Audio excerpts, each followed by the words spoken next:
and welcome and good evening. It's This Is Going Well, I Think, with David Cooper. I am David Cooper. It's This Is Going Well, I Think. The show where no one's listening. The show where no one cares. The show where every episode's the last episode. I should have breathed a little bit more there. Today, we've got a fantastic lineup for you. In about 10 minutes' time, we'll talk to physicist and science communicator Professor Orbax. We'll talk about future bases on the moon and a newly discovered planet, an exoplanet out of this solar system that was found in the habitable zone. That's the area near a star that could support lifelike conditions similar to Earth. And this one has ice and potentially water. Orbax is going to go through this as we talk the cosmos and physics. Then it's Proverbial Provincial News with foreign correspondent Tony 5 in England. Tony will go to the newspapers of all the various tiny towns in England and go through what made news in those local papers. Spoiler, it's always stupid. And finally, comedian Natalie Norman is going to join me. And I know I allude to this festival called Burning Man on the show a lot. It's a desert art festival. Well, Natalie has pledged to ask me questions about that festival and Tab-oholism. Me and Natalie are going to discuss having too many tabs open in your web browser. Are you addicted to Tab-ohol? Well, maybe listening to us rant about it will help you. That is the show. I am looking forward to jumping in, but first, this. And because I didn't like any of the offbeat stories I found while combing the internet today, I'm bringing my producer on the show, who ostensibly, it's her job to find those things. Dani, welcome to the show. Mm-hmm. You had stories that were good stories. I don't know. Whatever. Can big butts trigger false alarms at airport security? One TSA agent thinks so. And then I click on it. It's just like a girl on TikTok. It's not very... Thief breaks into Toronto restaurant just to steal a single tub of ice cream. Actually, these aren't terrible now that I think. That's hilarious. Come on. Who commits a crime just to steal a single tub of ice cream? I want to know what flavor they had to have. And... yeah, that's great. That's gold. You just are in a bad mood or something if you don't think these are. Well, I gotta read them, and then I gotta rewrite them, and then I gotta write jokes, and then I gotta perform them, and then I gotta it's just easier to harass you and pretend like I couldn't do my job because of you, when in reality I'm just lazy. This one I did like. BC woman must pay for Coldplay concert she thought was a date. I remember doing the story a while ago. Did a guy take a woman to a human rights tribunal over a Coldplay ticket? Yeah, and he won. So that was the news because it just came down today and he was successful. So, well, good for him. BC man 1, BC woman 0, Coldplay 153. All right, what did you want to do for our time here at the beginning of the show, Dani? Well, since you called me, I don't know, when 9 o'clock at night to do this, I just thought of this story. If someone secretly dislikes you, they'll usually display these 10 subtle behaviors. And I came up with that out of the blue. Didn't you just do clickbait last night? Top 8 ways your nose hurts or whatever? Listen. I do love clickbait. No, I love going through clickbait. It's one of my favorite things to do. Uh-huh. Yeah. So there's absolutely no reason behind my choice of things to discuss tonight. There's no coincidence. Last night it was 8 habits of highly ineffective people. Tonight, and I had to see which ones I had. Tonight, we want to see which one of these qualities you express towards me, because I can't take the hint, it would seem. Apparently. Okay. So number 1, they avoid eye contact. Yeah, I mean, you don't like being on the camera when we do our team meetings and stuff and interviews. So, okay, you definitely do that. But if I am in the same room, I don't avoid contact if I'm in the same room with someone. I don't love the camera thing. Plus, it's I don't have one. It's never set up anyway. It's a big deal. I always have technical difficulties. So it stresses me out. It's just easier not to have it. I don't know. Going through one of these articles that I skipped at the beginning or listening to you complain about webcams, both make a great show, I got to say. All right, what's the second thing? Their body language is closed off. I assume you do that towards me when we're on the phone, yeah. Well, not completely closed off. Sometimes I give you the finger. Thanks. Number 3, they consistently interrupt you. Well, I do that to you. You do that to me a lot. But I do that to everyone. So this is true. You like no one. So there you go. Number 4, they're overly critical of you. That means I don't like myself. No, you're very, all jokes aside, you're very complimentary. And you always give me good feedback. And when you want to say something sucks, you usually put it out there in a sandwich. You'll give me, a compliment and then tell me the critical feedback and then give me another compliment. See, you are overly critical of yourself enough that I don't really need to add to it because you're always pretty hard on yourself, I think. But when you do give me a piece of heavy critical feedback, I know you're telling the truth. You're not just like negative. And yeah, you know what? You don't do that, and I appreciate it. Thank you. Number 5, and it's not at all because you're my boss, right? So, I mean, how critical of you can I be? What is it? No, I'm not. There isn't. Okay, number 5. I was just explaining the whole not being critical of you. I actually do really like your hosting and everything. So I don't have a lot of critical stuff to say. Aw, thank you, Dani. You have that strange brain disease where you decide it's reasonable to work with me, but other than that, you're a perfectly lovely human being who's very talented. Number 5, they're excessively courteous. See, so that means you don't like me because you're just very courteous. You are very courteous. Like whenever you have to say no or set boundaries, you say sorry 1,000 times and you can just tell me to F off, That's a Canadian thing. Like I'll be at the grocery store and someone will accidentally bump into me with their grocery cart and I say sorry. Like it just comes out. I don't know why, but Number 1, I am Canadian. I did live there for 26, 27 years. Number 2, you've never met my mother because she is Canadian and she's none of these polite things. I don't know, but that's just an automatic thing. I like logically, I know that I didn't do anything wrong and I shouldn't be apologizing, but it still comes out. So it's so weird. Number 6, they avoid you. Yeah, you avoid me all the time. No, I don't. I know. You answer. I text you at 4 a.m. with an idea, thinking that you're sleeping, and then you respond, and I feel terrible. Yeah, you should ignore me more, I think. No, don't feel terrible. I mean, if I'm actually asleep, then I'll shut my notifications off. Sometimes I turn my phone off completely, like I shut it down. Because I just can't do. I have 20 different alarms set, so it's easier for me sometimes just to turn off the phone completely than to have to turn off each alarm individually. I don't know. Anyway. Wow, listening to you here talk about how your alarm works, I really should have done these stories. I'm pretty sure the one about the BC woman who was having to pay for a Coldplay ticket concert because she thought the concert was a date was maybe a better choice. But here we are. Let's go through the rest of these. If I make this painful enough, you'll never ask me to tape again. Okay. Number 7, they mock you subtly. Well, I mock you not so subtly, and you mock me not so subtly. So maybe that's like professional affection, like platonic professional affection. That is true. We do mock each other a lot. Number 8, they never initiate contact. No, you text me all the time. I text you all the time. But I'm forced to. It's my job. I have to contact you. Yes, but before you started producing the show, we did talk a lot. Well, but I was also producing for you at a different... True. And it was mostly just gossiping about our former employer, which we'll talk about at a later date. How many are there on this list? There are 10, so we have 2 more to go. Well, let's get through them. I got a show to start, and I'm regretting this every minute that we do it, and it's my fault because it was my idea, yet here we are. What's number 9? They're overly competitive with you. I'm not a terribly competitive person. I don't think you are either. No, I'm not either. No.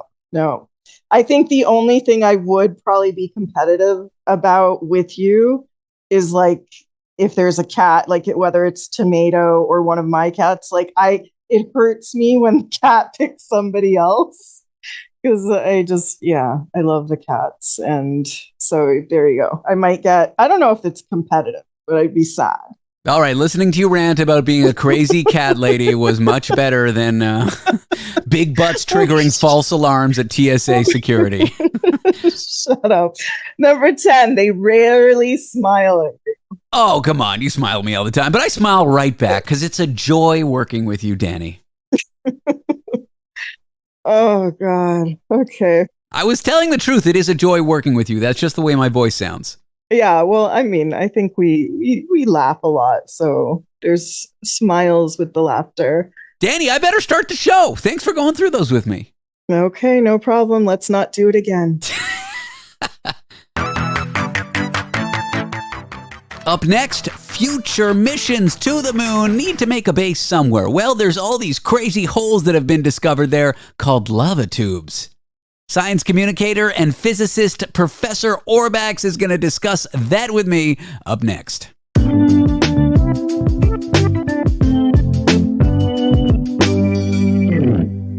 We are here to talk about the moon. Could humanity live there? And if so, how? We are talking to science communicator at the Department of Physics at the University of Guelph and one half of the traveling circus stunt show called The Monsters of Schlock. His name is Orbax. Orbax, welcome to the show. I'm excited to chat with you. Yeah, this is exciting. I'm excited to meet you and to be on the show as well. Okay, well, that makes two of us. Although, yeah, I like that. Two of us. That works. Yeah, why not? I mean, I did do a minor in math, but I had to think about it for a second. I also did a minor in math. It was a double major for some time period while I was able to get scholarships from both math and physics. But then when it came down to the crunch time, I dropped the math and just stuck with my true love. I was the same way, except I studied the lowest form of science and dropped the math to a minor to do computer science, which is, yeah. I'm so sorry for you and your family. It's all right. It's all right. I like computers.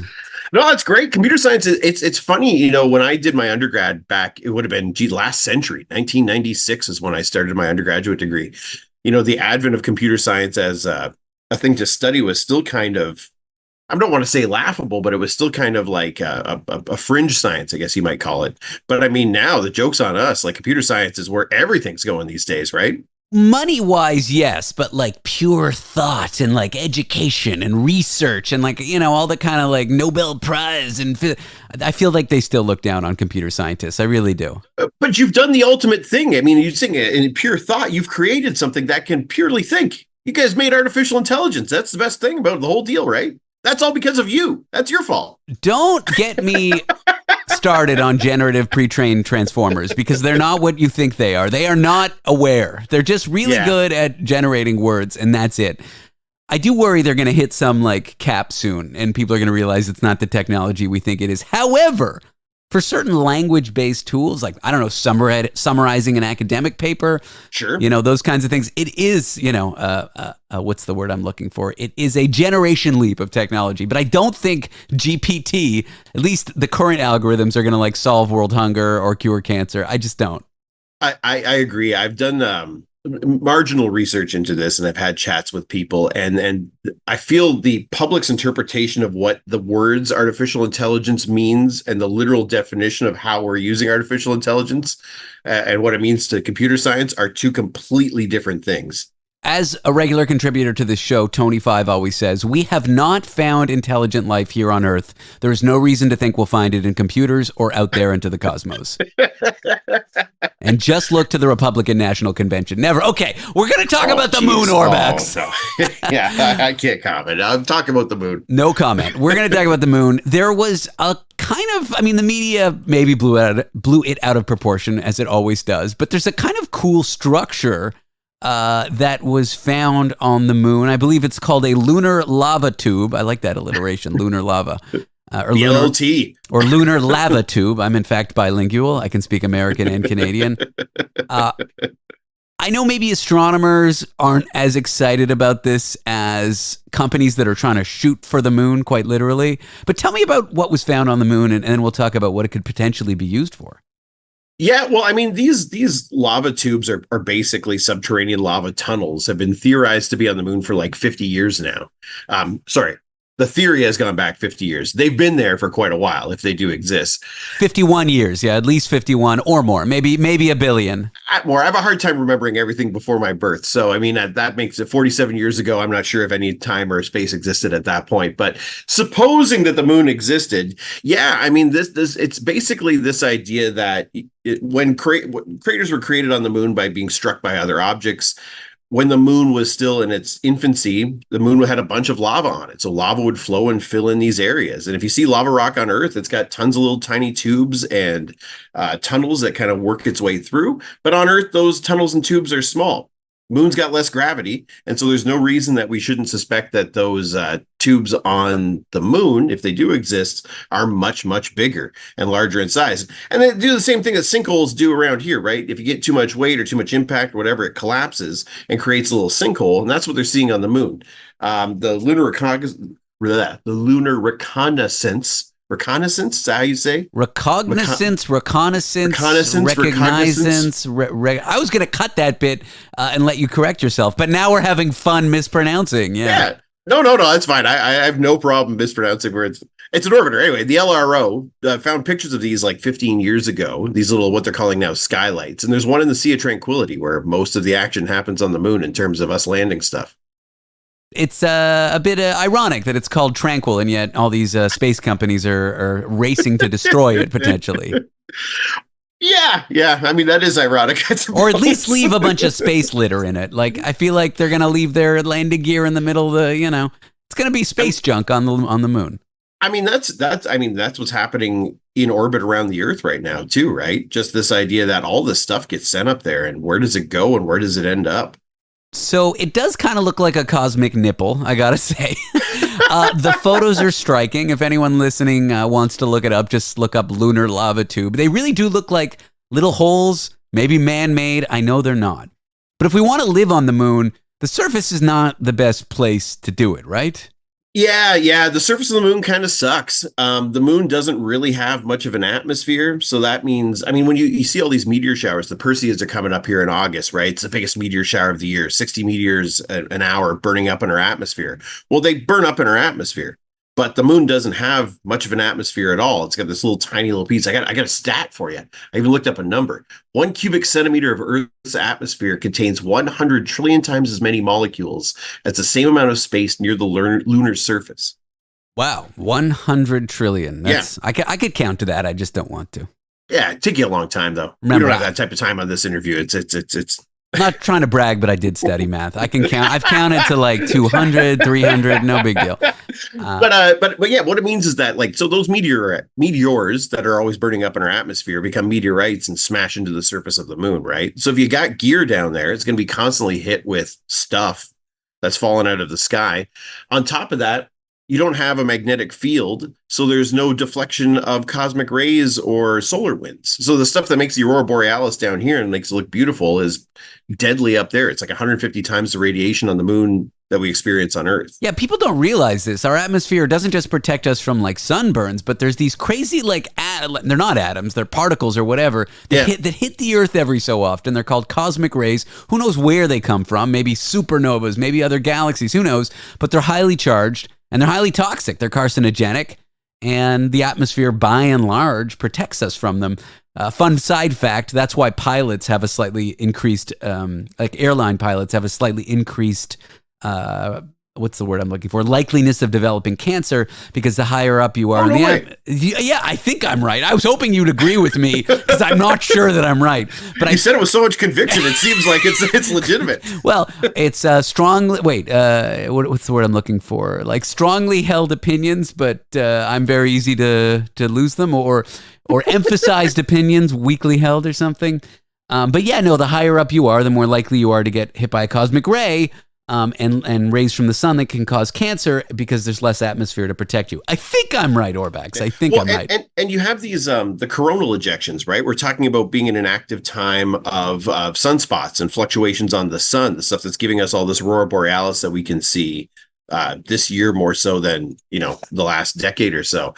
And that stuff isn't deflected either. So you're going to have again all these charged particles and ionization, static electricity just forming everywhere on the moon.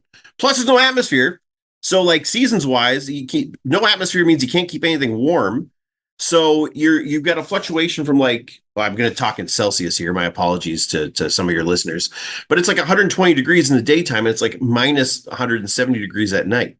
So you got a fluctuation of almost 300 degrees in the course of a lunar day. I could do the translation. In Fahrenheit, that's extremely hot and extremely cold. Boom. You got it, buddy. So I imagine we'd want to build some sort of shelter if humanity was going to reside on the moon. Yeah, that's the idea, right? It's that, when we're just popping up there for a couple days at a time, you can tell when hopefully you can tell when a lot of these things are going to happen. But if you're going to spend any extended period of time there, you're going to want to build some sort of lunar base. You're going to have to shield it in some way. So the idea is, if you've already got a network of tubes and tunnels, then build that stuff in there.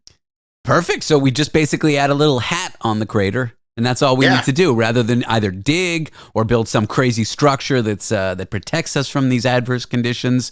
Is that why so many people are excited about these holes on the moon?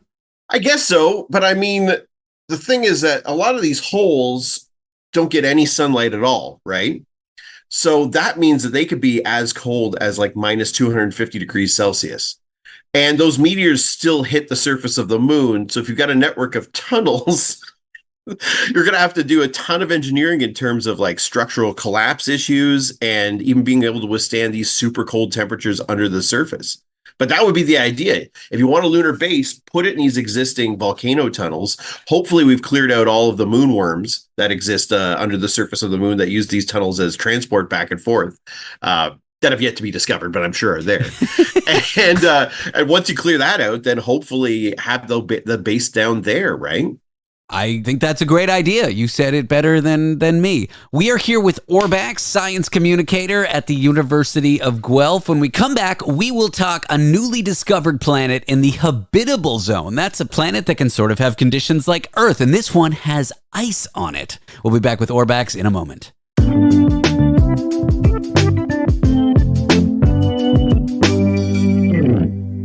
We are back with Orbax, science communicator.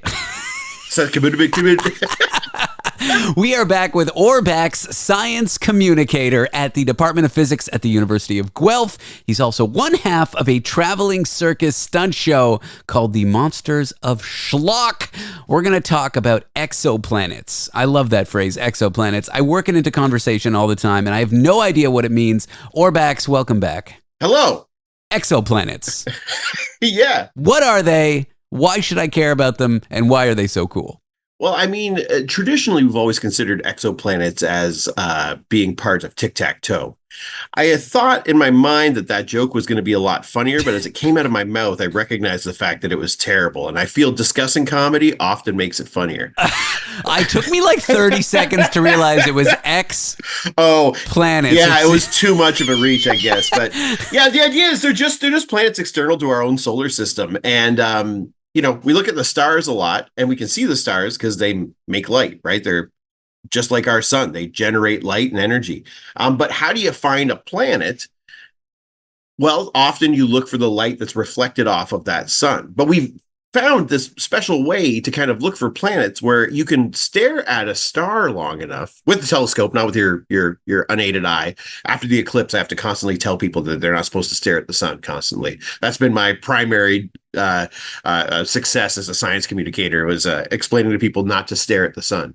But if you stared at a star long enough with a telescope, you might see a little shadow go across the front of it. And that's because a planet's orbiting in front of it as well. So that's the idea behind an exoplanet. If you look at these distant stars, you might be able to spot planets that are close to the sun that might not be huge and reflective like Jupiter or Saturn or something like that, but might be smaller, like an Earth or a Mars or a Venus. So there's this region called the habitable zone where all it means is that it's the perfect conditions in that region of space that might support liquid water. So it's not too hot, it's not too cold. They also call it the Goldilocks zone because it's just right for water to exist there. So it's basically where Earth is relative to the sun. Yeah. If we find another star with a planet in that zone, it may not have water, it may not have oxygen, it may be totally, I don't know, the atmosphere could be arsenic, but it is in that zone, so it just has that slightly likely chance that it has conditions for life, and then even then it has that slightly likely, like we don't completely have how life happened at the beginning solved. It's something called abiogenesis. We have a lot of good ideas about it. We have like a lot of it figured out, but there's still a few missing links. So we don't know how life forms exactly. Correct me if I'm wrong there. No, I don't know. Me neither. If we're talking about we as in you and me, then I think we can pretty much say that. But no, and you're right. So, but all we can do is say that region of space has the potential to have a planet that is liquid water. And what the new discoveries are finding is that indeed this planet is a pretty good potential ice world or water world. It might have a bit of an atmosphere. And since it has a little bit of an atmosphere, it means that it might have retained some actual water on its surface. So you're talking about LHS 1140b, which is that's right. It's 48 light years away, buddy. 1.7 times the size of the Earth, 5.6 times its mass. They're calling it a super Earth.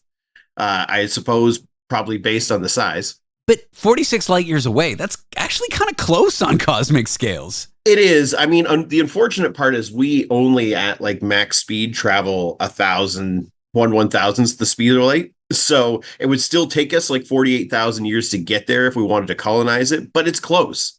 Well, we got to shoot for the moon first. But I mean, that's a we problem. That our ability to only go that fast is a here and now problem. Theoretically, we could go some higher percentage of that and visit it. Yeah. And as you get closer to that, this would potentially, if you want to talk in the terms of like science fiction that we were raised on, this would kind of be that classic expedition that, you might have 2 generations in space to get to a planet where you have humans who are no longer Earthlings because they were born in space, land on a distant exoplanet that could have life on it. The thought now is that since it's primarily the thought is that this planet is water, but it's likely ice, but it does have a synchronous orbit with its star.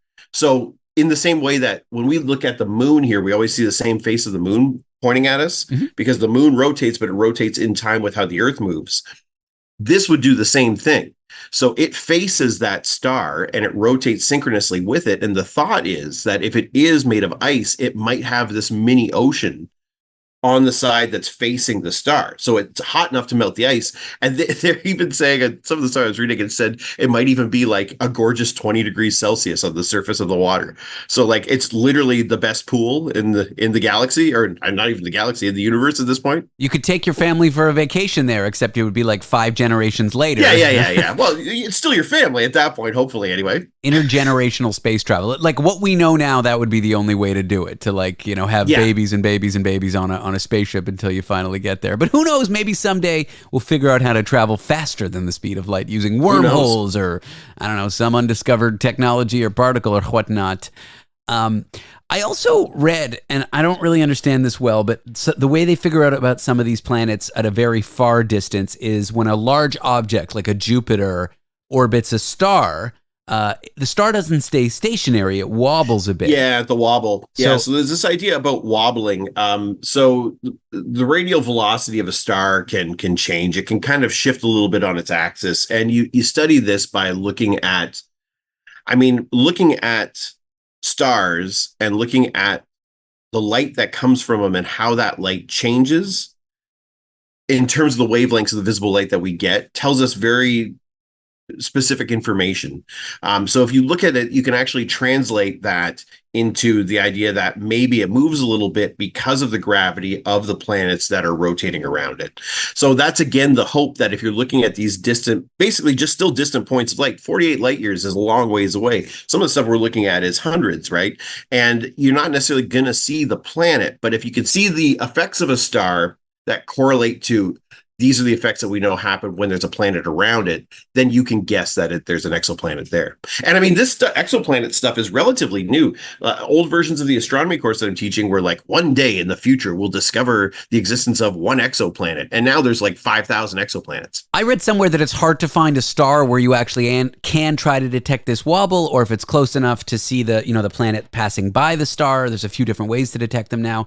But I read somewhere that it's more likely to find a star with planets than not now, which is crazy because 40 years ago, we didn't even know of one. It was like we discovered the first one. It was this huge discovery. And then the floodgates opened, and now I think there's thousands of these things mapped out. Well, for sure. I pulled a stat. This is, again, it's like Orbax's hot takes. I've got a prepared statistic for you. Right now, as of July 2024. That's right. Did we determine that we haven't time traveled yet? There's 5,690 confirmed exoplanets in 4,238 planetary systems.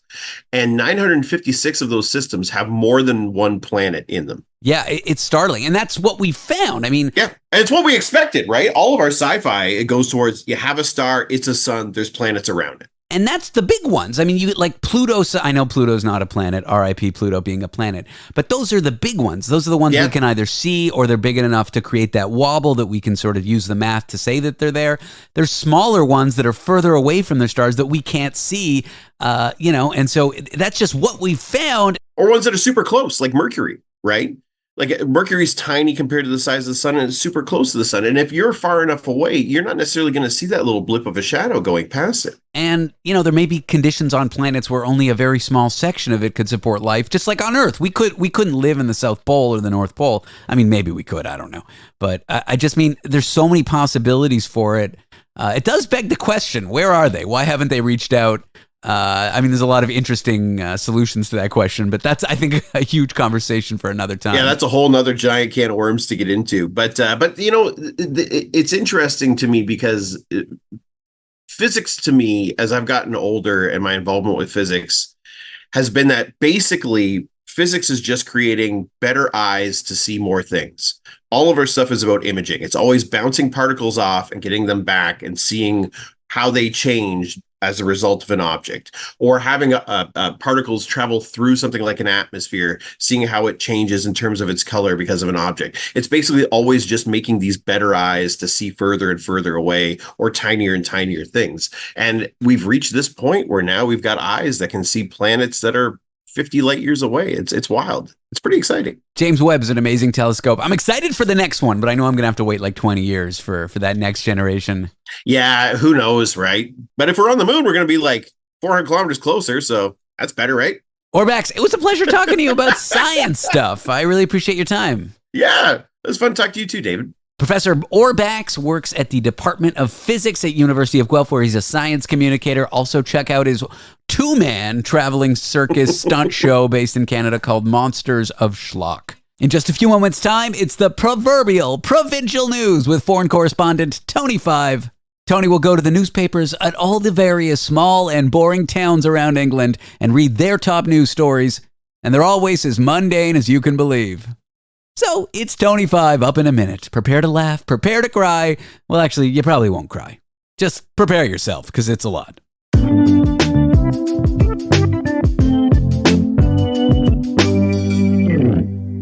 We go straight to London, England, to our foreign correspondent, Tony 5, for some weather updates. Tony, what is happening on the ground over there? David, London is absolute chaos at the moment. We are experiencing a heat wave, David. It's going to be 30 degrees at the moment. England will have lost its mind. We are not a country versed in air conditioning, which means there will be people fighting in the streets. There'll be death. There'll be pestilence. It will be like a zombie apocalypse, but in boxer shorts. I asked you this before, and I don't think I got a straight answer. What is pestilence? I think it's like a famine and disease, isn't it? Disease? Pestilence, it happened like in the early ages or the dark ages. Pestilence is disease. I'm pretty sure it is. Yeah, it's saying the bubonic plague is an example of... Oh, that was a great plague, to be honest. The bubonic was one of the best. What is a bubon? And why is it bubonic? No idea. But I again, a bubon sounds like something you get at a French restaurant. Hello, Maître D, I would have a small bubon, a petit bubon. Could you have, my friend over there, David, you would like a petit bubon. So I think I would love a petit bubon. The grey bubon. Yeah, I'd love a petit bubon. But no, it's chaos here. So it is actually quite warm here. And people lose their minds. So our trains stop working, buses stop walking, people are in the street. There are sort of overweight men who wear string vests. Women wear very little. Men look at the women very little. Women shout at the men who are looking at them wearing very little. It all goes absolutely, just insanity, David, insanity. I read somewhere that the London Tube, the London subway system, is slowly getting warmer and warmer and warmer and warmer. Like every year, a couple degrees or a half Correct. degree, because all the electricity generates heat, all the air conditioning exhausts its heat into the tunnels, and it never gets a chance to cool down. Nope. And it's just wild because the system was designed for like a slightly cool underground temperature, and that's just not the case anymore. And I've been down there. It's hot.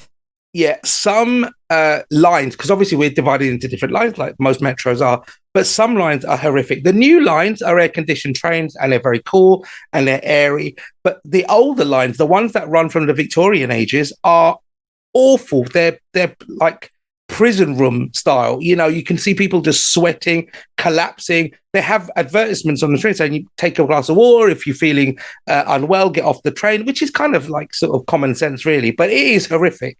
You can cook an egg on one of them. I'm pretty sure you can.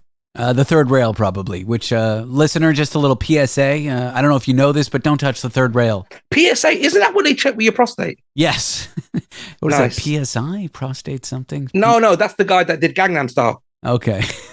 Yeah, carry on, David. You're killing me. Don't touch the third rail. I once watched a video of a guy Oh, David. who touched the third rail, and I'm scarred for life. And what happened? What do you think happened, Tony? He died. I watched it. I shouldn't have watched it. Oh, but did he fry? What happened? Did he fry? It was like one of those news stories, and it's like, don't click this video. It's a graphic story on a news webpage. Right. And I'm like, how bad could it really be? And it's bad. Yeah, don't touch the third rail. If you fall into the tracks or someone pushes you into the tracks and you're okay and you can make it out safely, be very careful not to touch the third rail. It's a bad choice. Okay, but which is the third? Is it third from the one edge or the other edge? Because if I'm there sitting there counting abacus style, I would have no idea. It looks like there's this sort of cover over it, and it's kind of, it depends on the subway line, but usually it's near the far rail, but not quite it. So there's the two rails the train sits on, and then slightly offset, there's this sort of covered rail. It's kind of weird because the covering for the rail is metal, but so you could technically maybe step on that covering and maybe be okay, but probably not. But it's right under there. Do not touch it. Do not touch the third rail. It is a bad choice. So did the guy that touched it got electrocuted? Did he lift up the cover and then shove his hand in there? What was he thinking? He was kind of like crawling on the tracks. He was not mentally all there. This is like a horrific video that I watched, and it was on like on a normal news website too. Oh wow! It was like blurred with that like not safe kind of thing, you know. Sensitive viewers do not click. But I felt like it had no business being on like AP News or wherever I saw it. I don't know. Did he just get fried? I've never seen anything. I don't really watch video nasties. I know people are so get addicted to that. They watch like electrocutions and beheadings and things like that. But that's never interested me at all. I know they're out there. Yeah, I know. Snuff films. No, I don't watch them either. I get really disturbed by them. I am going to put a listening warning for our listeners in hopes they won't do what I just did. If you are sensitive or if you have children around or you don't want to hear any graphic descriptions of something violent, fast forward 1 minute. I don't know, it was just this guy mentally unwell crawling around and shouting on the tracks, and then he kind of like puts his hand under the third rail covering and touches it. He shakes around a bit, and then he just lays there listless, and it was very unpleasant. He died. Oh, right. When you said it, I had it in my mind like a film that he just set on fire and then he was shaking and like electrical sort of rays came out of him. Yeah, and then the hair goes up like a spike, like a mad scientist. Yeah. No, I don't think it's quite. I mean, you do shake because I think alternating current, which is what's in the wall, although I guess this would have been direct current, and but whatever. Maybe it was alternating. Who knows? But I think with alternating current, it's like going back and forth, negative, positive, negative, positive. So that sort of makes your muscles twitch and it makes them stick to it because you're like trying to move away. But then, whereas with DC, I think you just get one big shock and you're done. And it flies off. You fly away. It's like the cartoons where you get shocked and you fly to the other side of the room. Whereas AC is you get stuck to it. As soon as you're trying to pull away, it pulls you back in. Pull away, it pulls you back in. I forgot you were an engineer. Yeah. You know what's crazy? I'm an engineer too. I know, right? No one should listen to this and get any engineering advice whatsoever from either of us. I taped something which we're going to put on the show tomorrow with a computer scientist today. And it was really weird. She was talking about like AI, but not like AI in the like annoying, what can it do? Oh my God. Not in the media hype way. She was talking about training computer models. And I was like, asking her questions about it. And as I was asking them, I'm like, this is really weird because I used to like live in this world and learned in this world. Yeah. And I'm just treating her like she's any guest, but I'm like, not that I was like super knowledgeable on it, but I lived and breathed those kinds of studies when I was in university. So I don't know. It's weird. It's weird that you know about electricity. I know, right? It flows. There's a lot of things I don't know. I did get a Groupon deal at Christmas and my knowledge is coming about. segue straight into my knowledge of hippopotami, David, which is the plural for hippopotamuses. We have discussed the weather in England on tangential length. Instead, we will do Tony's proverbial provincial news. Tony is going to find news stories from the smallest and most boring places around England, which is the correct pronunciation of the country that he lives in. Correct. And he's going to present them on the show, and we're going to analyze them for all the greatness that they are worth. David, it's been, I found out that hippos can fly, David. Can fly, my friend, fly. Is this the proverbial provincial news? You just went on the news site and announced that hippos can fly? So we have a college very close to in Hatfield. It's in Potter's Bar, actually. It's called the Royal Veterinary College. So a big famous college. And one of the results they put out in the local paper is that they believe hippopotamus can become airborne. And they say a substantial amount of time. And the substantial amount of time is 0.3 of a second, which I guess is quite substantial for a hippo. You know what they say, white men can't jump, and these hippopotamuses aren't white, so, you know. So elephants, I'm reading now, elephants, horses, and rhinos don't, but a giant land animal, which is obviously a hippo, they've done some slow motion recordings of it, and obviously they've shoved the cape on it as well, so he looks like a super hippo. Stays up about 0.3 of a second, so it's absolutely fantastic. It makes me even more want to become a hippo. I think a hippo is my spiritual animal. I would love to be a hippo. Oh, mine's Larry David. Yes, you said. Yeah, you've always liked him, didn't you? So yeah, I definitely would love to be a hippo. I think it will be just one of those amazing things that I could do. So local newspaper reports, local university has students or professors or researchers who say hippos can leap into the air like any other animal.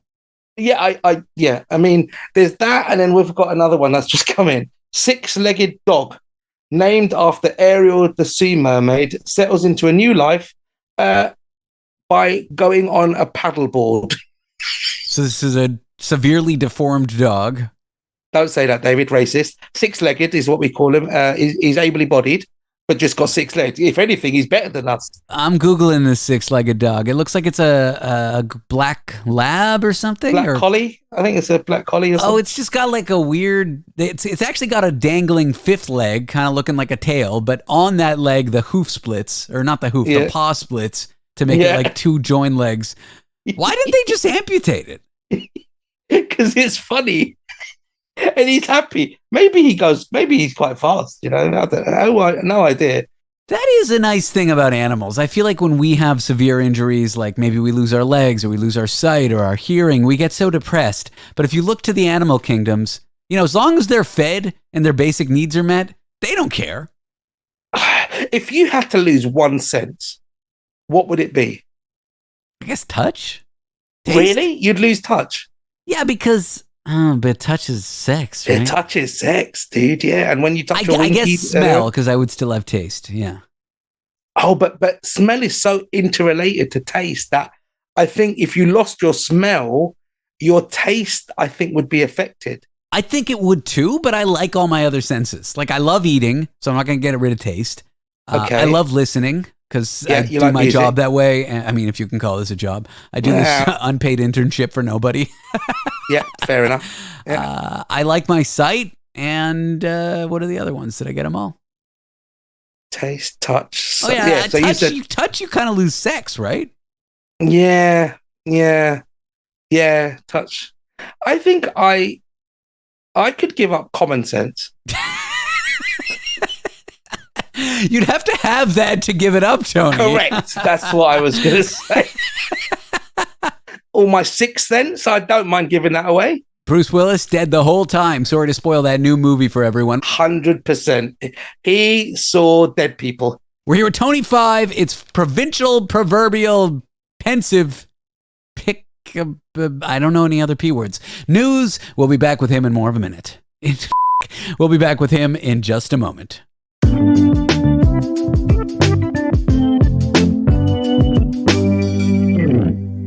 We're here with Tony 5. He's our foreign correspondent. He resides in England, and we are doing Tony's proverbial provincial news. We're going over the news stories from the various tiny towns across England that are incredibly boring, but for some odd reason made the front page. Tony, welcome back. Hi, David. Yeah, I've got a breaking news story. In Kings Lynn in Norfolk. Now, Norfolk is very famous for having a very inbred community where cousins marry cousins, fathers marry daughters, daughters marry sons, so on and so forth. So it's kind of an area in the west of England that has that. East of England, sorry. Norfolk. It's kind of the joke that there'll be a lot of inbred people. They only got the internet last year. The internet signal is very, very poor there as well. I've no idea why, but Norfolk is a little bit of a poor place. Anyway. You know when you go into like a town or a county and it's like now entering Missouri, the corn state, or like now entering wild California, wild country, or like now entering New York, the Empire State. Norfolk. Now entering Norfolk, the state where every sister marries their brother type thing. I like this. Entering Norfolk, where it's all relative. Huh? Ow! Huh? David, you're wasted. Yeah. You're absolutely. So a principal of a school was harassing, this is quite serious, was harassing a younger female colleague, David. Oh, not good. No. Not good. Yeah? Not good, not funny. Yeah, no. What he did was when he was getting arrested on body cam, he bit his lip and he pretended to faint. Oh. I hate that. If you're going to be like a sexual harasser, if you're going to assault people, like, don't cry wolf when they come to arrest you. You do the crime, do the time. You know what I'm saying? Like, if I murdered someone and then the police came to get me, I wouldn't be like, oh, I bit my lip. I'd be like, you know what? You got me. You got me. Take me away. Yeah, he'd been hounding her, sending out inappropriate messages. He was in a position of power, the principal, newly qualified teacher. But the hilarious thing was thinking that he would get away with it. He was caught on camera biting his lip, so he obviously had blood. And then the most theatrical feint this is Broadway, off Broadway. Okay, off Broadway. Okay, your lounge or living room Broadway production, fainting. It was horrific. Love it. I mean, hate the crime, but love that. And so they caught him on camera. They're like, you're clearly just faking this, and they brought him to jail. And they brought him to justice. So yeah, he was another one. But he was, like I said, a local community sort of figure. And obviously, most provincial news, David, and it does sound odd, but it's very true. If you were to ask anybody, what's the most obvious story when they thought of a local or provincial news, is the oddly shaped vegetable fair. Oh, yes. Those always come up. Right. But where did that start? At what point did somebody say, you know what, guys, I need to see a courgette shaped like an oddly shaped penis, and we're going to do a prize for it? I feel like there's always some sort of agricultural fair, because Yes. farmers be having fairs, whatever, power to them. There's always an odd vegetable, whether it's a huge pumpkin or a weird gourd. Gourd? Yeah. Gourd. Yeah, that's a weird word, isn't it? Gourd. Gordy, Magor, I don't know. And I feel like it's lazy journalism. They send out these reporters to be like, okay, find an offbeat and fun story. And it's like, well, there's always a county fair and there's always a weird vegetable. So that's why we see so many of them, because they're just being lazy. You think that's just low-hanging fruit? Yeah. And to be honest, I get it. I try to do offbeat news at the beginning of this show. And yesterday I was just grooming and scouring and going through every place where I thought to find weird stories that I found funny. I found exactly one. And I started doing it. And I'm like, I'm not going to fill 10 minutes with one story. So I literally just called our producer, Dani. I'm like, just talk to me. And that's how I started the show. So I get it. Coming up with offbeat news every day is not easy. There's not that many upbeat. And the thing is, you've got to balance it with all the horrific things that are happening in the world. I would rather talk about a funny shaped, Jesus found in a watermelon than what's going on in the world. So I agree. Very difficult. And it's not every day that we get a great internet day. I think the last great internet day was when that weird dress that was either gold or green or black or red, and then the 2 llamas escaped and the police were trying to catch the llamas in like Dallas, Texas or something like that. The same day, there was viral video of cops getting outsmarted by 2 llamas that were running amok in some southern state. And then that dress got everyone talking. No, it's gold. No, it's blue. No, it's red. Yeah. And I thought that day, this is just a great internet day. We'll have more like it. And then the pandemic hit. And then Trump won. Things haven't been great. No, you're right. I mean, do you think that's been peak internet?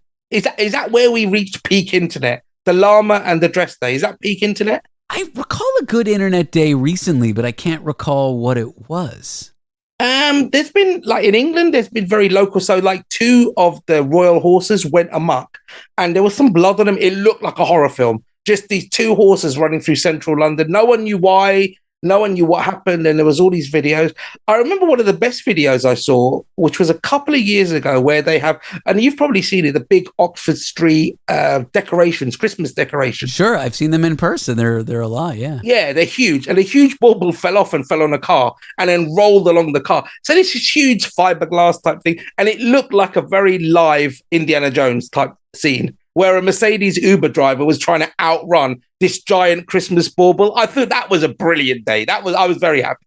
There are those out there. I feel like we should do a history segment, like great days in internet history with David and Tony. Do you know, David, see, sometimes it's those days. I will tell you what, before our next session, I will find some of the best viral days I remember, but with a UK slant. You find someone from over the pond, and we will discuss them, because it's true. There have been some, and I think this is one for the new generation. It used to be the water cooler moment with friends, you know, Ross and Rachel, and everybody goes on a Monday and talks about it. But now, because information is so fired into you, the viral moment blends into the next viral. They're not so secular, right? Yeah. It's just, there's a blur, I guess. This is too many blurs. There's one, and there's another, and so you're right. And when you remember these viral moments, they take you back to a place. Maybe you're on your phone somewhere, on your laptop, or at work, or somebody sent it to you and you see it. But that's actually quite a good thing that I don't think I've ever seen or heard being done before. So actually, that's a very good idea. You do come up with them every now and again, just like those viral moments, David. Yeah, I think we're going to do that tomorrow, Friday, July the 19th, David and Tony's greatest days in internet history recap. And we will be celebrating, I don't know. I mean, I'm excited to do it. I'm excited to do the research for this one. I'm excited to do the homework, David, and I know you'll be setting that homework for me. I think the real cliffhanger is, will David and Tony lift their finger and do anything of any sort of, you know, will they put any effort into this show at all? Ever. That's the cliffhanger. Will it happen? Yeah. Will they, won't they? Well, we know where they won't. Can we include April Fool's internet gags? I would say no, unless it's I would say no, because that's kind of forced. No. Unless it's such an amazing April Fool's gag that it transcends all other April Fool's gags, I would say they are exempted. Accepted? Accepted. No, exempted. No, not allowed. Not allowed. That's exempted. So, like, for example, what I found, and you would probably know this, and a mechanism behind how this works. So, not that it was a big internet day, but obviously the attempted assassination of DJT over the weekend. Within 40 minutes, my phone was going off with memes. I do not know how people do this so quickly, how they have created cartoon stuff or whatever so damn quick after an incident. How is that possible? Are they just sitting there all night waiting for things and then they fire out to them? Because it's gone. Like, if you trace it back, how has it got to me? This has come from a friend who's come from a friend who's come. So who is like patient zero? Who's that one person that's created that meme, gone to somewhere? Do you know? Yeah, it's like Hawk to a girl. Like, who were the first set of people that shared it? And you're like, this woman is a legend. Because it was just some random interview guy who, like... Yeah, a black guy interviewing girls on the street. Correct. I don't know why you had to say he was black, Tony. I don't know why you had to mention that. Well, he was. That was the last internet, like an internet explosion. Hawk to a girl. There you go. So we've done the first one. That's the last one that's come through. It's gone everywhere. It was viral. Everybody knew. Like, old people knew about it. I mean, old people were doing memes about it. How, talking about giving a head. Unbelievable. I think it was more manual stimulation, not oral, but same difference. No, it was Hawk to spit on that thing. Yeah, you spit on it and then you do the Okay, you know what? David, you've obviously... Fair enough. Well, apples and oranges, not important. The fact was she was rather vulgar. Yes. But making a fortune out of it now. She's got a t-shirt, she's got a remix single, she's got hats. It's amazing. Yeah, to your first point, how does it spread quickly? I think the race to virality is very much a thing for a certain group of people because it's very hard to like do and capture and recreate. Like, how do you create viral moments? And then there's that ability to either capitalize off it with money or capitalize off it with fame or clout or getting noticed. You know, media attention is addictive to some people. Yeah. Cough, cough, you and me. We've never had it, but we can imagine we'd be addicted to it. But yeah, we're never going to be viral. If anything, it's going to be herpes. That's the only way we're going to be viral, is some form of sexually transmitted disease. Yeah. Tony, tomorrow we are doing Internet history moments where we had great internet history days. The llama and dress would be one example.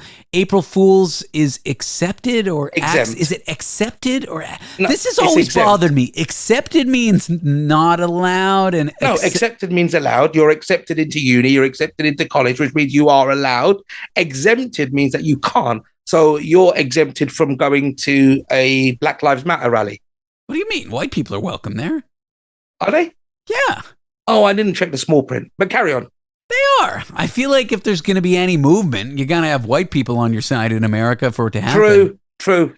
Otherwise, it doesn't work sense, does it? My old man, crusty old artist neighbor has a big Black Lives Matter poster. Oh, good lad. And he's like a painter, you know? He's Is he? I don't know if he has any black friends, but he cares for the movement. But he cares, though. And as long as he cares, that he can put that paintbrush high in the sky, David. I mean, it's New York City. I don't think anyone gets mad over that sign here. People lose their minds over signs like that across this country, though. Oh, I can imagine. David, this has been great. Tony, my co-host for this segment, who happens to be black. I don't know why I mentioned that. Well, thanks for being here. I appreciate your time. David, it's great. I'm going to get onto the homework straight away, David. www.homework.com. I think is that how you, Yeah, /Tony. There you go. In a few moments, Tab-oholics Anonymous. We are going to talk to comedian from Toronto, Natalie Norman, about having too many web browser tabs open, which is a real problem. Do you know someone affected by Tab-ohol? If so, you're not going to want to miss this. Comedian Natalie Norman up next.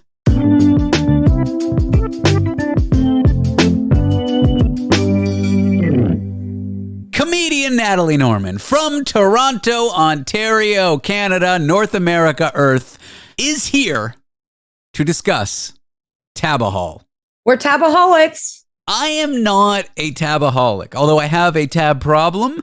Of course, what we're talking about is tabs in web browsers. My girlfriend Miranda is a Tab-oholic, so much so that she never restarts her computer. She never closes the web browser. And if you close one of her tabs, if I'm on her computer calling up a TV show or something, and I close a single tab, she loses it. What are in these tabs? I don't know. It's thousands of things. It's who knows what they are? What are they? They're for sure clothing. I know, Miranda, it's for sure clothing. Clothing, work, Chapel Roan, Taylor Swift. I mean, who knows what's going on? It's just 5,500 tabs of Chapel Roan. It's 1 pixel per tab. And I'm like, your computer's going to run out of computing power. Mine has long run out of computing power. Today I cleared all my tabs out, and it's like I showered, you know? I could go a week without showering, and closing all my tabs will make me feel good. I agree with you. I'm not when I do have too many tabs. Well, first of all, my computer runs slower. Yes. So I seem to have no space ever on my computer. Hence why before this, you asked me why I'm constantly downloading Zoom, and it's because I have to constantly delete it for real stuff. Natalie, what are in your tabs? What is the Tab-ohol contents of Natalie Norman's web browser? eBay. I'm keeping it alive. What is this, the 1990s? Why do you like eBay so much? I got to tell you, if you're into thrifting, yeah, still the best site for thrifting is by far eBay. By far. What about Etsy? Because Etsy blows. Everyone on Etsy is overcharging you by so much. It's actually insane. I'll look at things and I'll be like, I know the value of this. This is absurd. Here's an example. I love Fredericks Hollywood is a vintage lingerie company. Uh-huh. I love their bustiers. I like to wear them as shirts because I'm a little bit of a slut. And sometimes I go all over the web to find a new one, and Etsy will charge $200 for one. And I'm like, that's not the value of them. That's absurd. It's used underwear. Let's be honest here. Well, it's not underwear. It's just the top. I'm not buying other people's underwear. I'm not a pervert. Yeah, that's a different kind of market. Yeah. And that you should pay a lot for, okay? You're a creep, pay the price. But I agree. I go on Etsy, Poshmark, Canada, and US because they're different sites, which is annoying. And then I'll go on Depop and eBay or Facebook Marketplace. eBay by far has the cheapest prices. And you can negotiate because everyone who sells on there has so much garbage, they got to get rid of it. Okay, I'm trying to think, like, what is your guilty pleasure of shopping? I'll disclose mine. Is yours just like vintage clothes? You're always keeping an eye out? So I always have like a specific item I'm looking to purchase, and I'm trying to hunt the best price for like the object that I want and look.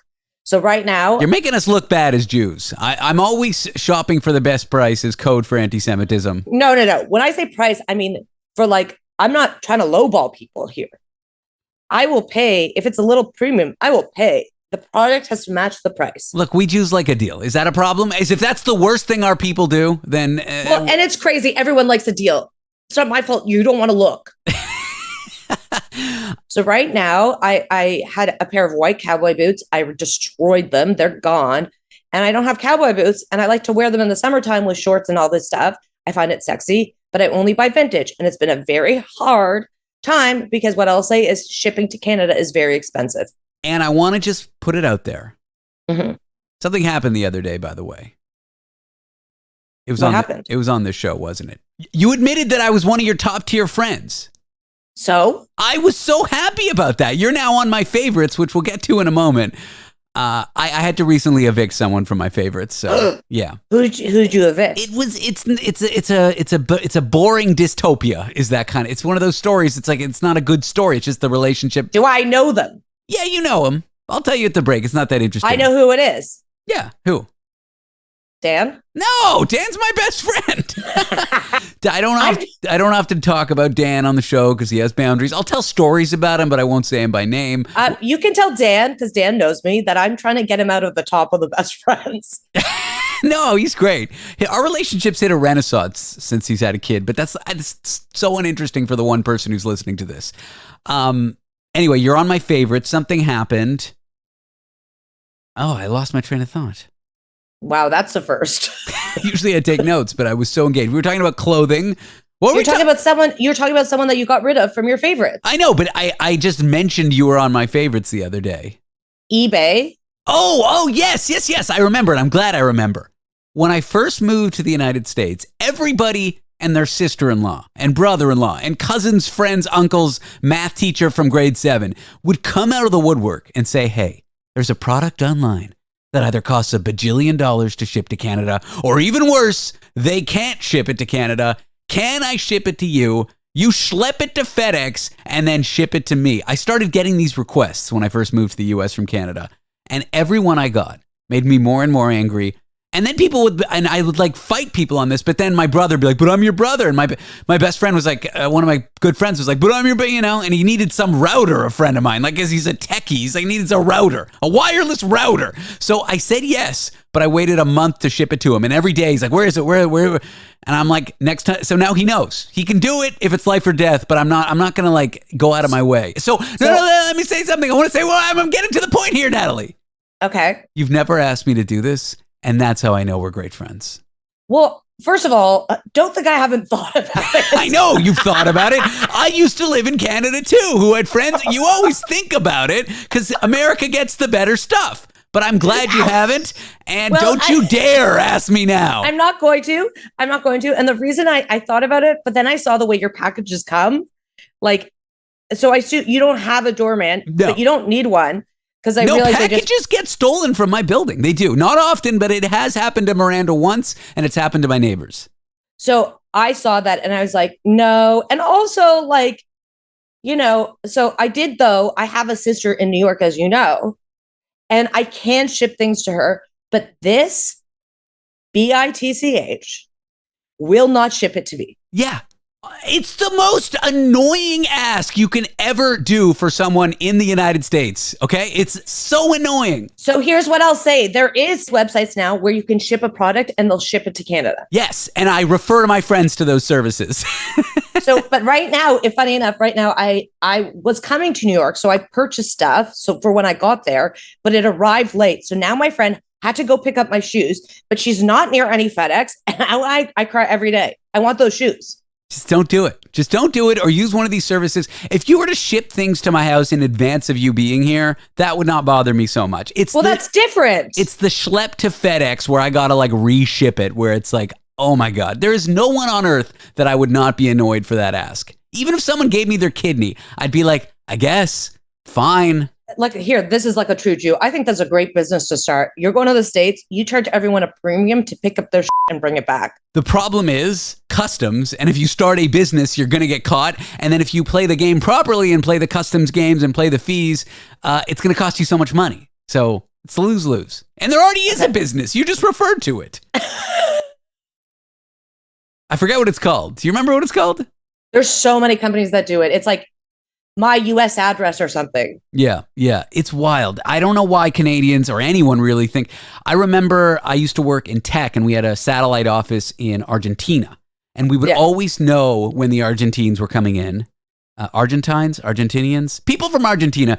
These are well-off engineering, software, nerdy people from Mendoza. These are not like people who've never had money, but they live in Argentina. And basics on Amazon there are like so expensive, like diapers. Really? So we would always know they were making the trip from the Mendoza office to San Francisco because the Amazon packages would come in and they would be ceiling high and they would bring massive suitcases empty and then ship all the stuff back. I felt kind of bad for them because their market was really isolated from the Jeff Bezos industrial complex, but Canada's so close. Come on. So no, I'm not buying, like that's the thing. When I'm asking my friends, it's not stuff you buy on Amazon. It's like stuff, like it's usually a rare vintage piece that I just can't even find in Canada. Now, this is another thing. eBay and all everywhere around the world have it. We're in a recession and everyone has this junk. And I got to tell you, if that eBay lowered their shipping costs, if somehow we could get those, I would be purchasing left, right, and center. And that's on them. They're losing business. I'm feeling really nice right now, Natalie. Mm-hmm. For your birthday, retroactive gift, you can ship one thing to me in the next 6 months, but you will have to wait up to 3 weeks for me to forward it to you. I'm not doing that. I'm staying in your place in like a month. Oh yeah, that was pretty nice of me. We're with Natalie Norman, comedian, talking about American-Canadian shipping relations. Now that I say that out loud, I realize how boring a topic it is. But because we were both yelling at each other, maybe it was interesting. Yeah. I think it was fine. We'll be back with more of Natalie Norman and AI topics for Natalie Norman up next. That sounds really boring, but I promise they're going to annoy you. I mean, not you, the listener. Me. They're going to annoy Natalie, which will be fun for the listener, I think. I'll be back.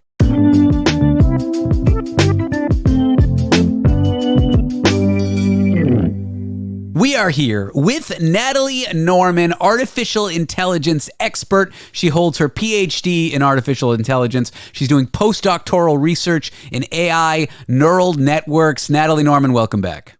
Thank you. The one thing I absolutely despise, I love technology. I'm not one of these weirdos who don't like technology. Let's make the world a better place. AI can go to hell. I agree with you. AI is the one thing that actually makes me disgusted. It's like this. I become like so extreme left when we talk about AI because I actually think it's going to ruin people's lives. My hope is that it's not going to be good at everything. Is right now it's really good at like generating text from large bodies of text, which is the nerdy way of saying it can create something small like a paragraph from something large like the internet, and it can squeeze it down and summarize. Like it's good at that stuff. It's getting better at that stuff, but I don't think it's going to solve world hunger. I think it's going to hit some sort of limit. Well, soon. No. It will do the opposite and create more world hunger. Maybe. No, 100%. If it gets better, I dated years ago, and I probably talked about it on the podcast where I dated a guy who was like a big hippie. He was an artist, but he worked in AI technology, creating video games. And I was like, I hate this. This ruins every allure I had about you because he talked to me about how like he wants to go to a therapist, but he only wants to go to an AI therapist. And I was like, yeah, because because that way it takes away like of talking to an actual human. And I was like, you're a psycho. Yeah. Nuts. So I just think AI is going to ruin so many industries. Here's ChatGPT's bio for you. Natalie Norman is a Toronto-based stand-up comedian known for outrageous, witty style, often infused with political and feminist themes. She hosts a weekly LGBTQ plus and feminist-friendly show called The Crimson Wave at Comedy Bar in Toronto. This show was notably featured in Just for Laughs 42 Festival in 2015. Did it get it right or did it hallucinate? No, that's just my bio from my website. It didn't summarize anything. That's just my bio. I wrote that. Then I won't read the rest of it. Okay, I asked it to generate some questions for you. You mentioned that you were often called the odd girl out growing up. How do these experiences shape your comedic style and approach? I don't think I would have ever said I'm the odd girl out. Like, that's not in my lexicon. Sorry, AI. I think I said probably something like I always felt like different. And then it shifted it to say odd girl out. So annoyed. Honestly, like, I wish AI stopped pretending it knew me, because it doesn't. Okay, I'm bored of this already. I'll ask you one more question. Queer and Jewish identity. You openly discuss your Jewish identity and your support for queer rights. How do these aspects of your identity influence your comedy and public persona? That makes you seem like you're gay. I know. And I like penis a lot. I could live. Take that, AI. Take that. AI is coming out here being too progressive, okay? That is not my sexuality, AI. All right. You're a self-proclaimed Spice Girls enthusiast. If you could have dinner with any of the Spice Girls, who would it be and why? Honestly, that is a wicked question. And I'm going to ask that you also answer it. I know my answer. Who's yours? Well, I only kind of have them as up on a pedestal. It's the image of them from the 90s. I know which one it is for you. It's Baby. It's not Ginger. No. Whoa, Ginger why? wasn't a real Ginger, was she? I think she was. I don't know. I guess when I was younger, she has the freckles and everything. Yeah, now that I'm looking at them, it's Ginger. But as a kid, I liked Baby. Maybe because she looked the youngest and I was like 13. I was like, okay, well, she's age appropriate for me. So I will say that's weird because she still wasn't. She was still older than me. Yeah, much older. Like, I was telling Miranda, my girlfriend Miranda, I thought Sabrina the Teenage Witch was hot. And she's like, ew, she's 16. I'm like, yeah, but I was 12. Well, and also she doesn't look, I actually think she probably was 20 in that show. Yeah. When it was filmed. But I would say Mel B, Scary Spice. Yeah. By far the most interesting. I've heard stories about her throughout the years that are just wild. And I think she would be the most fun to hang out with. Okay. I mean, okay, so it did okay on one question. Yeah. If you could host a comedy show with any three comedians, dead or alive, who would you choose and what kind of show would it be? The obvious answer is, of course, alive. Okay. Get it? Because dead or alive? Like it's, if you could choose three people, dead or alive, what would you choose? And then the answer is alive because do you understand? No. You don't. Okay, never mind. I'm surprised that you didn't know who the comedian was. Joan Rivers. There we go. That's it. I don't need two others. That's my number one too. I don't know that we've ever discussed. Is your favorite comic Joni? Well, she's just, it's it. That's it. That's comedy to me. I mean, she did create a whole generation of people with eating disorders, and I don't. That is not on her. That is not on her. You are a celebrity adult woman, and if you can't handle someone making jokes about you, maybe you need a therapist. Okay, so let's start with that. Okay, I mean, that's what Joni would have said too. Exactly. Okay. But Joan Rivers is like, because she's not only like the first really big female comedian, there might have been others, because if we count the vaudeville era, whatever. Joan, though, is such a strong comedic voice, and she did so much. And people always think of her as this negative light. And I'm just like, girl, no. You couldn't walk without her. Okay. Yep. No, I'm with you. I'm just saying she was flawed. And I recently got into an argument with a friend about how, like, who has an eating disorder, talking about how when she was growing up, shows like Joan on E! Or Entertainment like were problematic. And I'm like, you know what? I'm not going to defend her, but she still is the love of my life. Okay, well, I'm going to defend her. What is with you that you saw someone on TV and you listened to them? Sorry, because that problem runs deeper than Joan Rivers. I agree with that. I was just trying to be sympathetic to my friend's point of view. That's all. Okay. Sorry. I won't even watch Johnny Carson or even consider him and like, do I like him or not? Because I can't forgive him for what he did to Joan. Well, and he's terrible. He's just a loser. I wouldn't know. I sort of wrote him off when I found out what happened between him and Joan. Yeah, he was disgusting. Yeah. But men do that to women constantly still. We are good at that. It's one of our talents. It's like your best talent. And honestly, I'm here for it sometimes. But like, I think, first of all, I think Joan would like both of us. No, she'd be annoyed by both. She's annoyed by everyone. No, she would like me for sure. Okay. I think we would have the best time. I almost was going to camp with the comedian Eric Andre at Burning Man. I think he's not coming. But I was freaking out because he's my favorite comic. And just before Joan Rivers died, she did this YouTube show, I think, where she was just in bed with Joan, and Eric Andre did it. And I think and Eric Andre got to be on with like Larry King, who's whatever. I mean, Larry King is sort of like a North Star for me because he's a hunched over 2'8" Jewish man with like 5 ex-wives with big glasses. And I'm like, that could have been you. Hopefully that's me. I'm going to tell Miranda. If I play my cards right, that's me. Yeah. A washed up, annoying, clueless Jewish guy on television interviewing people with 15 ex-wives. But yeah, so Eric Andre got to do an interview with Joan Rivers, and I was just very jealous of him. I've seen that, and like I would say when I started comedy, the one thing I've known for sure, because before comedy I wasn't necessarily the biggest comedy fan. The one thing I knew for sure was I wanted to work with Joan Rivers. Yeah. And that's shame. Yeah. And that will always be like the saddest thing to me because I do think she would have like at least enjoyed me. She died doing what she loved, though. She did. And that I live for. Yep. I live for it because also I got to tell you, I don't know how much time we have left, but my friend was getting top surgery. Mm-hmm. And my friend still goes by she. And she was going into the room to get it done. And she turns to me and the doctor because she made me walk with her. And she goes to the doctor, "Don't do what they did to Joan." What did the doctor say? The doctor was like, "What?" And I was like, "Don't listen to her and do it. Get rid of her." Get rid of her. It could have been worse. She could have survived. Exactly. She would hate this world. Yeah.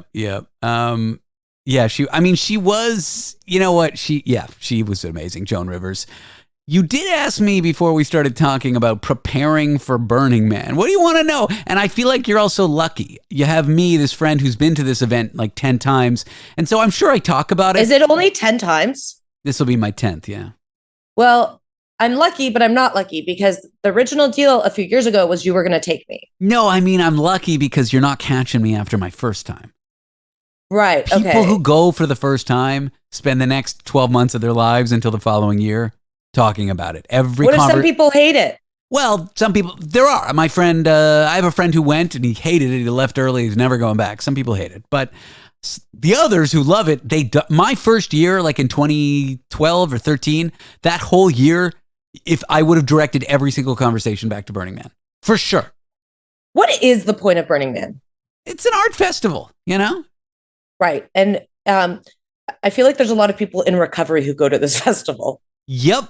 Substance use definitely potentially brought me there because I was into the kind of the party scene, and that's who took me there for the first time. But now I feel like a lot of people that do go to Burning Man are in recovery. Well, there's a lot of partying and electronic music and DJs and all this kind of stuff. And so when you're younger, at least my path, I went there for that.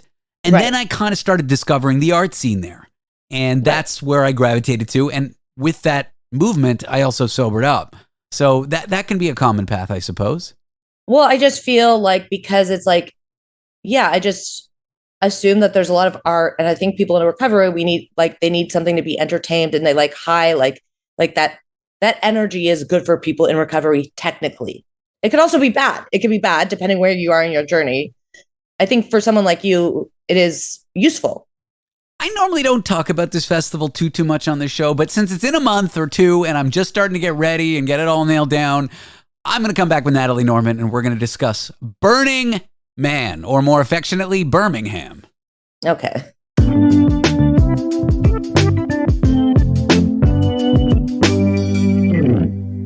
We are back with comedian from Toronto, Natalie Norman. Find her online at Stalking Natalie. That's stalking like a creep in the bushes. Natalie, Natalie. Are there other spellings? Of the name Natalie? No. Yes. Oh.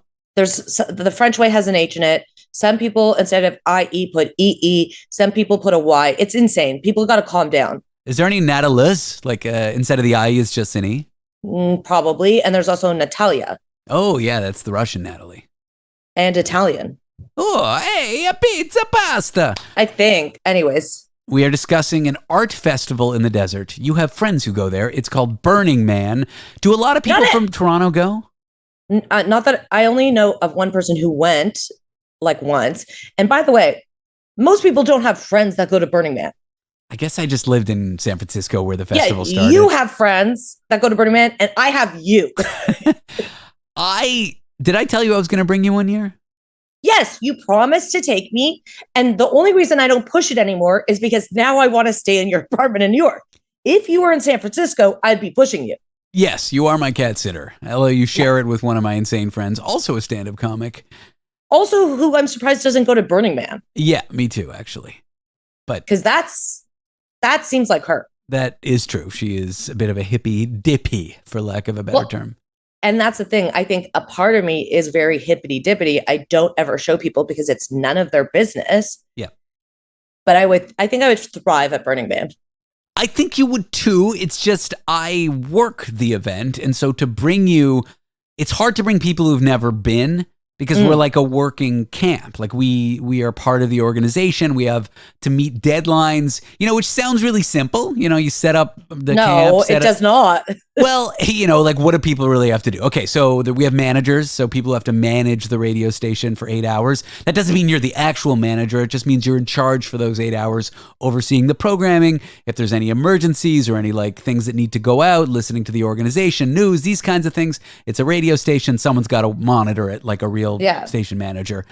That sounds relatively simple. You just show up and make sure. It doesn't to me, but continue. But in that environment where there's partying and people staying up for 24 hours and drugs and craziness and distractions and all that kind of stuff, just showing up and being reliable is very difficult. And so it's hard for me to bring someone who I don't know if he'll thrive there. It's a lot, dude. Like it's 105 degrees Fahrenheit in the desert. I think I wouldn't thrive necessarily at your camp, but I think there's probably camps that I think I would be really in tune with.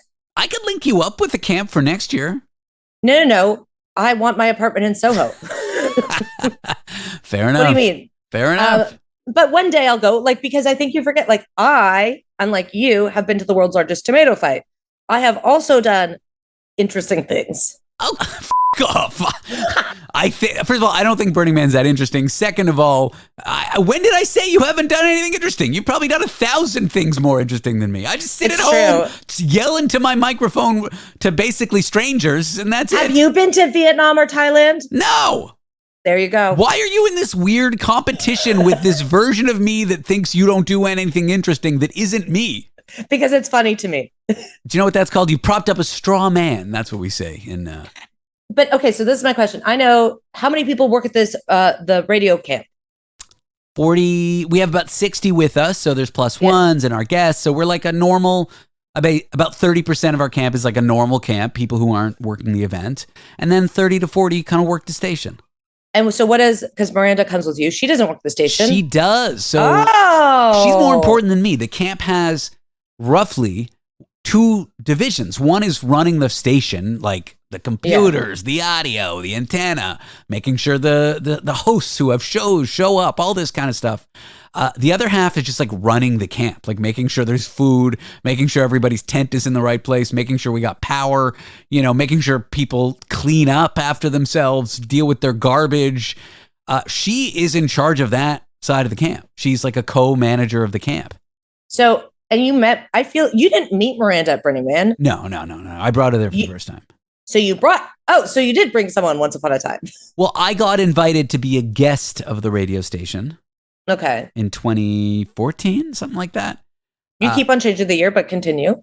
No, that my first year was before that. I had gone for 3 or 4 years. Okay. So I'd been for 3 or 4 years, and then I get invited to be a guest at the radio station. I'm not staff.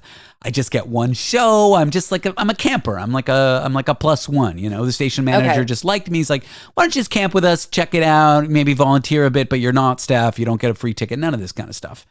Okay. So I brought her that year. And then the next year they invited me to be staff. And the next year after that, they invited her to be staff as well. And we've been staff ever since. So I mean, I love that for both of you because it makes sense. Yeah. If people met you two, you'd be like, yes, these two should be at Burning Man. And that's your energy. What do you think the event is? Well, I think I have probably a better understanding than a lot of people. And the way I see it is there's different camps across the desert. And every camp is kind of doing their own thing. And I feel like there's maybe like a main hub, But the main hub is where the giant art statues are made, maybe the giant parties and DJs. But I feel like different camps have like kind of different themes or energies. I don't know how to explain it, but like, Yeah. There's a camp that pretends to be the bar on the show Cheers, and when you walk in, they scream Norm at you, and everyone's like sitting at a bar stool and drinking beers. It's kind of silly, but every camp has a theme. Yeah, so like I imagine there's probably like a yoga healing camp. Yeah, there's so much of that. There's so much of that. And then there's because it's the desert. There's also sex camps where consenting adults can go to have things like orgies or... And that's another interesting thing, because I have a friend who did a comedy festival at a camp, but the camp was originally a sex camp, and some people there didn't realize that it wasn't a sex event. So you get these like strung out hippies looking to and they're coming and showing up like at 5 when there's a comedy show going on? Well, imagine the sex that happens at Burning Man is like different camps. You've got the old people who are just like and then you got the kinksters. Yeah. But I mean, those two communities intersect. But yeah, you're right. Sometimes, but sometimes they don't. And there's like, if it's your first time doing stuff like group sex or whatever, like there's camps where, okay, the first room you go into, it's just couples with each other. When you say room, though, but when you say room, you mean like a giant tent. Yeah, like a geodesic dome tent or like a carport. Do any of them have air conditioning? Yeah, I think they do. I mean, it depends on the camp, but yeah. Does yours? My tent or trailer has air conditioning, yeah. But that's because you also have all the equipment and you need it. Yeah. It's because we're on like a power grid. The core of the event with all the staff have like diesel generators. Now, this is a very big question about Burning Man, that as we go further into our environmental crisis that is happening in this planet, do you think Burning Man will suffer? Because last year you had this giant flood, which wasn't as big as the media made it, but you're on a part of land that clearly is going to have more of that stuff. Yeah, definitely.